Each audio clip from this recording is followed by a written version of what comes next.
পাহাড়ের গভীরে, যেখানে বাতাস ছাড়া আর কিছু কথা বলে না, একজন মানুষ একা এসে দাঁড়ায়।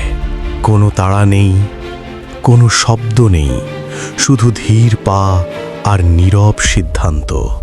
একটি প্রাচীন গাছ, শত বছরের নীরব সাক্ষী। এই গাছের নিচেই লুকানো থাকবে নতুন এক জীবন। গাছের গায়ে হাত রাখে সে। কাঠের ভেতরে জমে থাকা সময় যেন কথা বলে। চারপাশে তাকিয়ে দেখে, এখানে কেউ আসে না। এখানে প্রকৃতি এখনো একা, ব্যাগ নামিয়ে রাখে মাটিতে।